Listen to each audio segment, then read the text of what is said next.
Hello friends welcome to my YouTube channel R S nursing knowledge.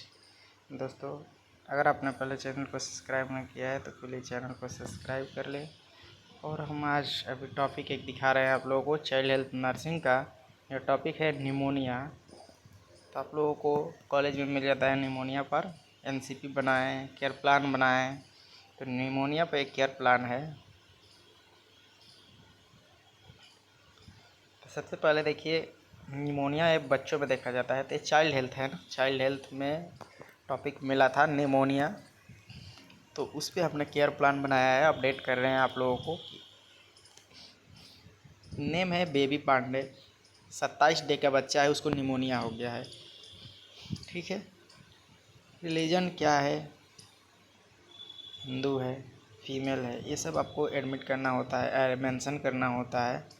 Father name, mother name, बच्चा कहाँ है, NICU में होगा, bed number 4 पर है, कौन डॉक्टर देख रहा है, एडमिशन डेट क्या है, नॉट प्लानेट कोई प्लान है डिस्चार्ज के, तो ये सब चीज़ें। काउंसलिंग कौन कर रहा है, कंसल्टेंट कौन है, डॉक्टर कौन है। उसके बाद हम लोग चीफ कंप्लेन देखते हैं। तो चीफ कंप्लेन बच्चा तो बताएगा नहीं, उसके मदर फादर बताते हैं। बेबी पांडे कम विद दहर पे और पेरेंट्स के साथ आया है आनंद हॉस्पिटल में 3/2/18 को, जो भी डेट हो, जिस डेट में आपकी ड्यूटी लगी है उस डेट में आप लोग को मेंशन करना होता है। Complain of the first breathing, cough, fever, common cold and the excessive cry. बच्चा ज़्यादा रोएगा ही, ये सब ही कंप्लेन बच्चों को आती है। तो ये कंप्लेन उसके पापा बता रहे हैं, उसके पेरेंट्स बता रहे हैं डॉक्टर से। तो एक कंप्लेन हम लोग लिख देते हैं। आप कभी भी फाइल देखेंगे पेशेंट का, बच्चा हो या कोई भी एडल्ट हो, तो उसमें चीफ कंप्लेन आपको मिल जाएगा। ठीक है। फिर इसके बाद हम लोग हिस्ट्री लेते हैं, प्रेजेंट मेडिकल हिस्ट्री। प्रेजेंट में क्या है, तो वही बेबी पांडे जो आया है बच्चा, इस तारीख को आया है, उसको क्या क्या प्रॉब्लम थी, फीवर थी, कफ थी, ब्रीथिंग डिफ़िकल्टी थी, ज़्यादा रो रहा था, ये हम लोग चीफ कंप्लेन में प्रेजेंट मेडिकल हिस्ट्री ले लेंगे। पास्ट में मतलब बच्चा जब पैदा हुआ था तो कोई हिस्ट्री था, कोई हिस्ट्री हुआ था, मतलब 27 दिन का ही बच्चा है, उससे पहले कोई हिस्ट्री होगा तो उसको लिखेंगे। प्रेजेंट में कोई सर्जरी हुई है तो उसको लिखेंगे, अगर नहीं हुई तो नहीं लिख देंगे। There is not signified of the present surgical history. Past में मतलब कि कोई सर्जरी हुई थी तो उसको लिखा जाता है। फिर पर्सनल हिस्ट्री लेते हैं, कोई एलर्जी है किसी चीज़ से तो उसको, इम्यूनाइजेशन कंप्लीट हुआ, इनकम्प्लीट, बच्चा 27 दिन का है तो इम्यूनाइजेशन इनकम्प्लीट ही रहेगा, कंप्लीट तो नहीं हो पाएगा। बॉडी बिल्ड क्या है, वीक है। फूड हैबिट्स क्या है, ब्रेस्ट फीडिंग, फूड में क्या ले रहा है, तो 27 दिन का बच्चा क्या लेगा, ब्रेस्ट फीडिंग ही करेगा। स्लीपिंग पैटर्न इरेगुलर होगा क्योंकि बच्चा क्या है, निमोनिया से सफ़र कर रहा है। वुल्ड पैटर्न क्या है, एब्डोमिनल एबनॉर्मल है। बाउल पैटर्न में मतलब देखते हैं उसके इंटेस्टाइनल मूवमेंट क्या है, ये सब मेंटेन करते हैं। लेंथ क्या है, हाइट क्या है, हेड सरकमफ्रेंस क्या है, चेस्ट सरकमफ्रेंस क्या है, ये सब मेंशन करना होता है बच्चा का। और माइल्ड आर्म सरकमफ्रेंस क्या है। असेसमेंट ऑफ बर्थ के समय क्या था, अफगार स्कोर 5/10, मतलब 10 में उसका 5 ही स्कोर था, बेटर स्कोर नहीं था अफगार का। रिफ्लेक्स प्रेजेंट है। लेंथ क्या है, वेट क्या है, 3 किलो 200 ग्राम का है। हेड सरकमफ्रेंस, ये सब लिखना होता है। उसके बाद बच्चा का हिस्ट्री लेते हैं, फैमिली का पूरा, कि क्यों ऐसा हुआ, उसको क्या एक फैमिली हिस्ट्री था उसका, फैमिली हिस्ट्री कौन कौन फैमिली में है, ये सब लिखने का बाद हम लोग रिलीजन क्या है, क्या एजुकेशन सिस्टम है, हेल्थ क्या है किसी का, ऐसा डेटा को कलेक्ट किया जाता है। फैमिली ट्री बनाया जाता है। फैमिली ट्री में मदर और फादर को दिखा दिया गया और बच्चा बेबी पार्टनर जो है वीक है, सीरियस, मतलब कि वो क्या एडमिट है। ठीक है। पेशेंट को कैसे दिखाते हैं आपको बताया गया है हर वीडियो में।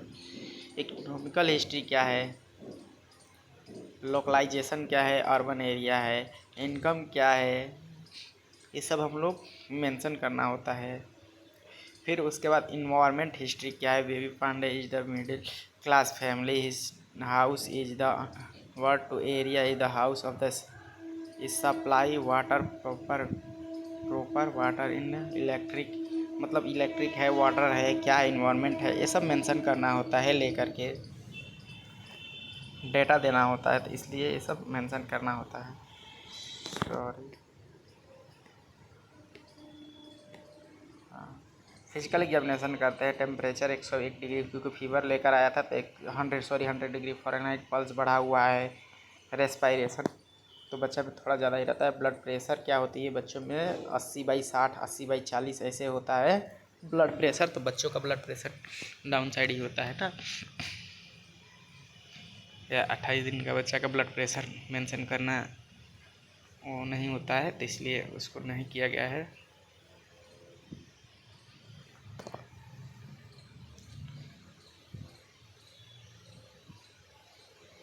स्किन क्या है,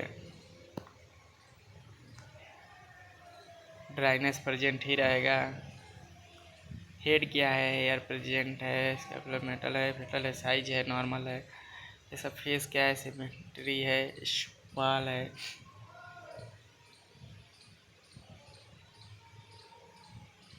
आई एग्जामिनेशन करेंगे, फिर उसके बाद हम लोग करेंगे नोज एग्जामिनेशन, डिस्चार्ज है कि नहीं है। ईयर एग्जामिनेशन करेंगे, नॉर्मल है कि डिस्चार्ज हो रहा है ईयर से। माउथ का एग्जामिनेशन करेंगे, क्या है, शॉक पैलेट है, क्लेपलेट तो नहीं ना है। ठीक, टीथ क्या है, टीथ तो बच्चा का 27 दिन का पर किसी में हो जाता है, तो इसलिए एब्सेंट है, नहीं रहेगा। टोंग क्या है, मॉइस्ट है। म्यूकस मेम्ब्रेन क्या प्रेजेंट है। गम ब्लीडिंग हो रहा है कि नहीं, तो नो। ये सब क्या होता है, माउथ में एग्जामिनेशन करना होता है।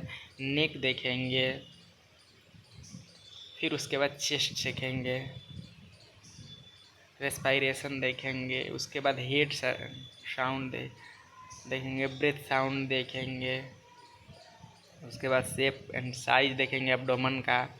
सॉफ्टनेस देखेंगे भाई कि नहीं है, हार्डनेस तो नहीं ना है। वोवेल पैटर्न देखेंगे, वोवेल पैटर्न में मूवमेंट हो रहा है कि नहीं। स्पाइन बैक देखेंगे, कहीं वो स्पाइनल बाइफिडा तो नहीं है, स्पाइन कर्व तो नहीं है, कंजेनाइटल हिप डिसलोकेटेड तो नहीं है। ये सब चीज़ें हम लोग देखेंगे। एनल ओपनिंग देखेंगे, बटक्स में है कि नहीं है, किसी किसी बच्चे में एब्सेंट हो जाता है, ठीक है। अदर तो ये सब चीज़ें हम लोग को डिस्चार्ज देखेंगे, जेनाइटल के इन्फेक्शंस, एनस रेक्टम, स्टेनिटीज। उसके बाद हम लोग क्या क्या इन्वेस्टिगेशन हॉस्पिटल में कराया गया है बच्चा का, जब एडमिट हुआ है तो उसमें उसके फाइल से मेंशन करना होता है कि ये एग्जामिनेशन कराया गया है, इतना नॉर्मल वैल्यूम होता है बच्चों में, इतना है, ठीक है।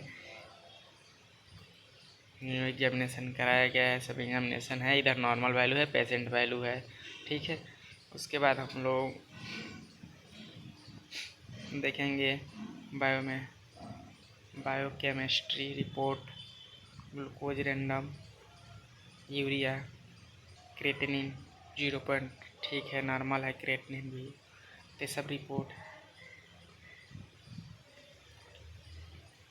सेरोलॉजी रिपोर्ट वही HIV test, HBS test, ACV test, ये सब कराया जाता है। मेडिकल चार्ट दिखा देंगे, कौन कौन सी मेडिसिन बच्चा को चल रही है, कौन कौन सी नहीं चल रही है, कौन सी क्या फ्रिक्वेंसी है, कैसी चल रही है, क्या है डोज है, ये सब मेंशन करना होता है। ये सब पिप्टोर चल रहा है, आइसोपी चल रहा है, सेंटारेट चल रहा है, हाइड्रोकोर्टिसोन चल रहा है, तो कौन कौन सी दवा किस फ्रिक्वेंसी से चल रही है, ये सब मेंशन करना है।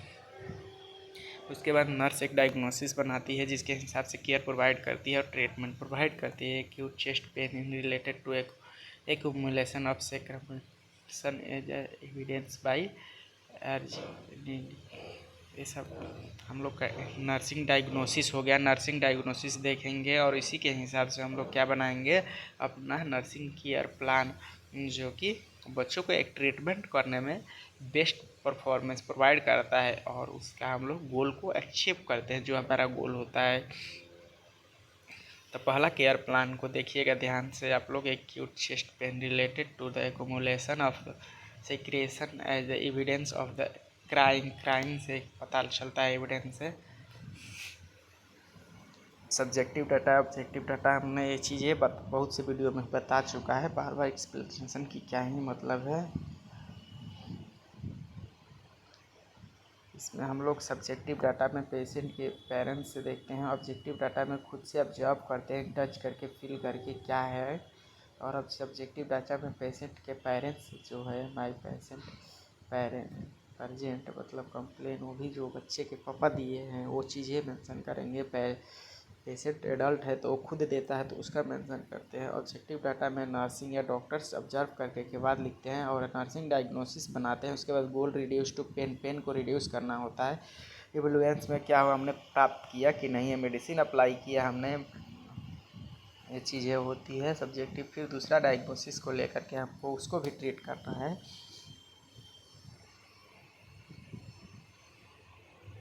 और जिस भी लोगों को नहीं दिखता है तो आप लोग 360 पे करके देखेंगे तो अच्छा दिखेगा। और वीडियो हेल्पफुल रहता है तो कमेंट में ज़रूर लिखें हेल्पफुल रहा।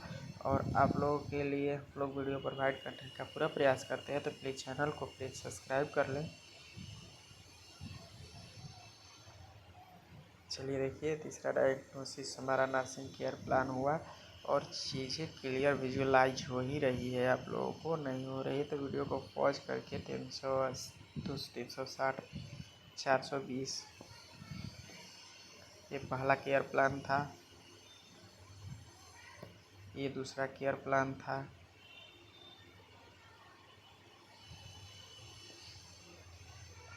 ये तीसरा केयर प्लान था,